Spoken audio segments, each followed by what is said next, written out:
Halo, Hai, di episode kali ini kita mau bahas tema yang susah. berarti kamu yang ngomong. Susah kok dibahas ya, Iya, cari udah masalah. tahu susah. Judulnya adalah bahagia tanpa syarat. Ini Katanya kalau mau bahagia, bahagia aja. saya lupa lagi nanya di awal ini kita mau ngomong apa. Terus kata Kus Plus, apa?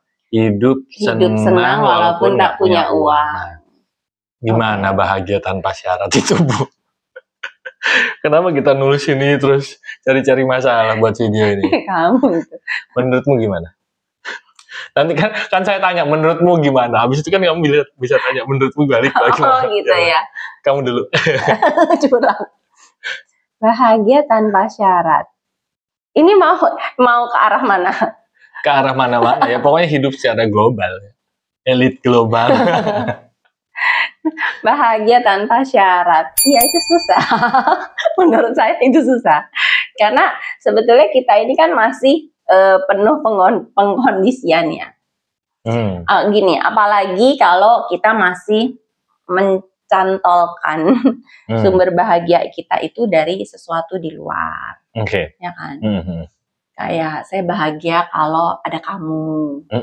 Gitu. Harus. Itu aja udah bahagia bersyarat ya. Saya sudah mencaratkan ya. Terus. Saya bahagia kalau ada kamu. Berarti kan kalau nggak ada kamu, kebahagiaan saya berkurang gitu kan. Terus saya bahagia kalau pekerjaan saya berhasil. Jadi kalau pekerjaan saya nggak berhasil, maka itu akan jadi hidup yang menderita.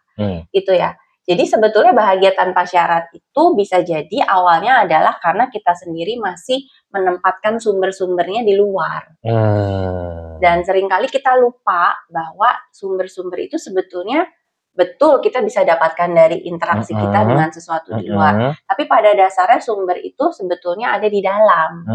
Jadi menurut saya idealnya, walaupun belum di sana, bahagia tanpa syarat itu ketika sebetulnya kita sudah kembali bisa terhubung lagi dengan sumber-sumber di dalam, terhubung lagi dengan sang sumber gitu kan, sehingga akhirnya sumber bahagia itu ya udah karena ada rasa penuh di dalam kan, dan kalau ada rasa penuh di dalam, bagaimanapun keadaan di luar, kita selalu punya cara memaknai hal itu menjadi sesuatu yang menguntungkan gitu buat kita, entah itu pelajaran, entah itu berkat yang tersembunyi, entah itu cara semesta mengingatkan kita untuk sesuatu yang belum beres.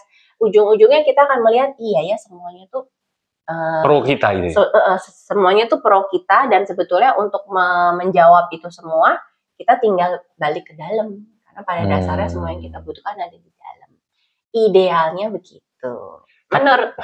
Tapi setidaknya kalau misalnya kita belum ideal, kita tahu dulu arah perjalanan kita, gitu nggak sih? Iya. Karena seringkali kita itu juga nggak tahu bahwa kita mau jalan kemana. Contoh deh, kita dari Jakarta mau ke Yogyakarta, ya.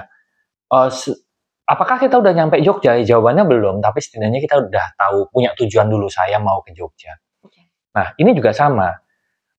Bahagia tanpa syarat ini kan seringkali sesuatu yang kayaknya bukan tujuan ya, bukan, kayaknya kalau kata Asmuni hil yang mustahil gitu. Bahkan kita aja nggak tahu bahwa itu ada. Itu ada. Gimana gitu. Kita mau menuju ke tempat sesuatu yang menurut kita aja bahkan emang ada gitu. Betul, gitu kan sebetulnya. Setidaknya kita udah punya cita-cita dulu untuk berada di situ. Dan seenggaknya kita tahu bahwa itu tuh ada dan gitu. bisa gitu ya. Iya, gitu.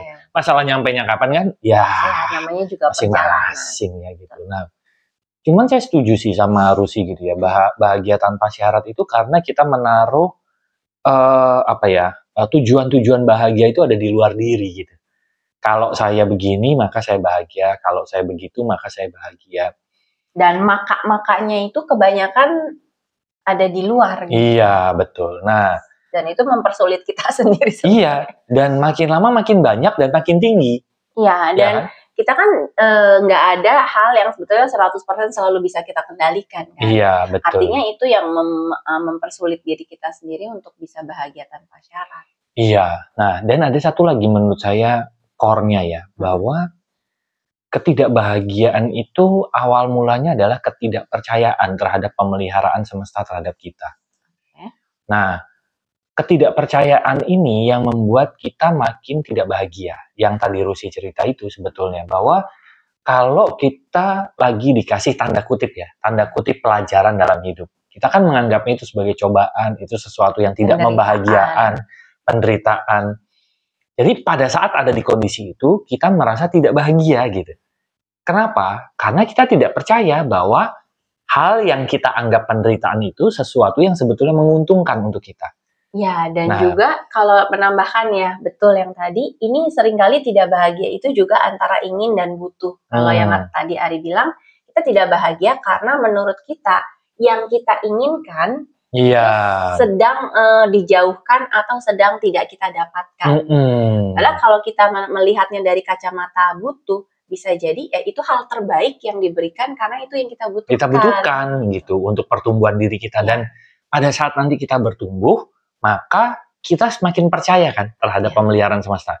Pada saat kita semakin percaya, kekhawatiran kita menurun, kecemasan kita menurun, kan hidup sebetulnya makin bahagia tuh di kondisi-kondisi seperti itu. Makin enteng kan. Apapun kondisi hidup kita, kita percaya bahwa kita akan baik-baik saja di ujung akhirnya gitu. Bahkan tidak hanya baik-baik saja sebetulnya. Bahkan damai sejahtera ya. Iya, bahkan kita bisa merasakan damai sejahtera. Betul. Kita ada di posisi yang di level yang lebih tinggi secara pengelolaan rasa gitu. Yang tadi itu banyak orang tidak percaya bisa sampai di sana. Masa iya sih ada tempat seperti itu? Mungkin kata Kus Plus itu, apa iya sih ada orang bisa bahagia kalau nggak punya duit gitu kan?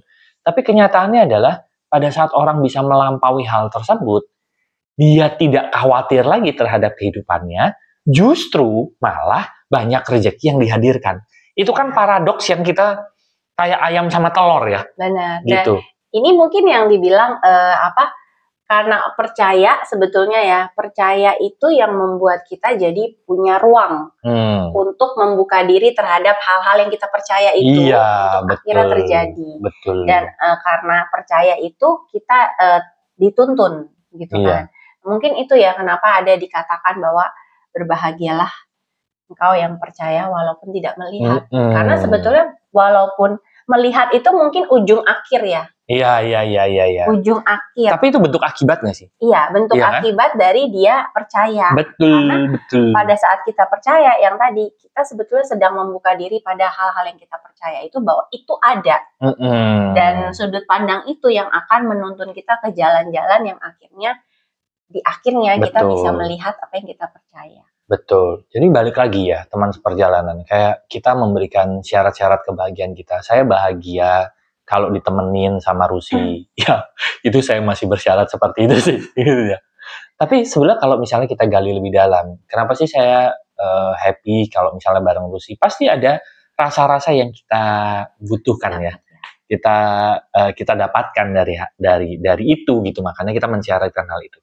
Tapi sebetulnya apakah hal tersebut saya hanya dapatkan dari Rusi? Ya. Sebetulnya kan kalau kita mau benar-benar jujur, jawabannya enggak. Cuman sekarang saya nggak apa-apa lah sama Rusi aja gitu kan. Kamu kan juga begitu kan? Iya, benar. Gitu. Nah, tapi kalau kita benar-benar mau jujur, keterhubungan kita dengan sang sumber, kita mendapatkan perasaan ditemani tersebut. Ya. Kita mendapatkan perasaan dibersamainya tersebut gitu ya. Kita mendapatkan perasaan utuhnya tersebut gitu. Nah, keterhubungan kita dengan kepercayaan tersebut tuh yang membuat kita sebetulnya akhirnya bisa merasakan bahagia tanpa syarat tersebut gitu. Karena keterhubungan kita dengan sang sumber itu sebetulnya sudah segala-galanya yang mungkin kita cari selama ini dalam perjalanan jiwa kita. Gitu kan sebetulnya. Dan mungkin tambahan dikit yang tadi ya, syarat-syarat yang kita berlakukan itu bisa jadi adalah undangan untuk kita mengenali sumber-sumber di dalam. Kayak contoh tadi ya, saya juga kalau nggak ada Ari tuh rasanya kayak ada yang hilang gitu. Tapi kan kenyataannya adalah bahwa tidak mungkin saya bisa 100% bareng-bareng Ari terus. Nah, sebetulnya ketika nggak ada Ari, sebetulnya itu undangan kan untuk saya belajar melihat bahagia itu sebetulnya ada di dalam diri saya. Iya. Akhirnya ketika keadaan sedang tidak sesuai keinginan kita, iya, gitu ya. Akhirnya itu jadi undangan yang bisa saya maknai seperti oke, berarti kalau saya merasa kosong ini apa ya kira-kira yang bisa saya telusuri gali gitu ya, saya telusuri. Dan akhirnya hal-hal yang dari kekosongan dan kesepian itu justru menuntun saya pada sumber daya menarik di dalam diri. Oh, ternyata saya bisa ya menikmati dengan sumber daya yang ini. Oh, ternyata saya tuh punya ya kesenangan yang ini. Akhirnya lama-lama jadi belajar untuk mengenali sumber di dalam. Akhirnya begitu kita udah makin dekat dengan sumber di dalam, akhirnya tuh jadi semoga ya idealnya adalah sendiri happy, bareng-bareng juga happy. Iya, karena kita tidak melihat lagi sosok secara pribadi, sosok fisiknya. Jadi segala sesuatu yang hadir di dalam kehidupan kita itu adalah pancaran dari sang sumber itu sendiri. Kebetulan itu lewat Rusi, kebetulan itu lewat uang, gitu kan? Kebetulan itu lewat teman, pekerjaan, gitu. Nah, semua itu adalah bentuk manifestasi, adalah bentuk rezeki yang diberikan Tuhan kepada kita. Bentuk kepenuhan yang datang lewat berbagai wujud. Cuman seringkali kita itu melekat sama wujudnya, wujud yang datangnya itu. Karena gitu kita kan. terbiasa kalau udah enak satu, berarti ya udahlah saya sama yang ini aja. Gitu kan. Padahal ternyata salah satu yang enak itu adalah salah satu bentuk dari perwujudan itu ya. Yang lain yang sebetulnya kita perlu kenali juga gitu. Oke. Nah, tapi ini kita tidak bilang bahwa ini berpoligami segala macam loh ya. Nanti takutnya berasumsi begitu ya. Wah, berarti saya bisa enak sama yang lain. Nggak begitu kan konsepnya ya. Kan konsepnya adalah enak yang lain itu adalah dengan terhubung. Iya, betul. Dengan sumber di dalam. Supaya tidak salah sangka. Iya, benar. Perlu kita luruskan. Iya. Karena menariknya semakin kita terhubung dengan sumber-sumber yang di dalam, tanda kutip ya, keinginan di luar itu semakin tersaring. Iya. Betul. Keinginannya itu semakin sederhana. Ya. Karena akhirnya bahagianya itu lebih gampang penuh. Nah, kalau dulu kita masih merasa bahagianya itu sulit penuh, kita cenderung terus kosong, akhirnya kita mencari terus kebahagiaan itu di luar. Semakin banyak dan ya akhirnya semakin macam-macam gitu kan. Yes. Nah, buat teman seperjalanan yang mungkin apa iya gitu ya. Coba deh cek aja di link di description. Siapa tahu nanti kita bisa berkomunitas bersama di Lompatan Hidup. Kita ngobrol-ngobrol bareng karena ada banyak insight yang mungkin dulu saya nggak tahu ada insight tersebut. Tapi setelah ada insight-insight yang menarik, kita jadi makin merasa bahwa ternyata keterhubungan dengan sang sumber itu sesuatu yang menyenangkan ya gitu. Bahkan dulu kita tidak tahu ada kehidupan yang seperti itu. Coba deh cek aja di link di description, bisa ngobrol-ngobrol WA di situ, terus mungkin kita bisa webinar bareng juga gitu ya.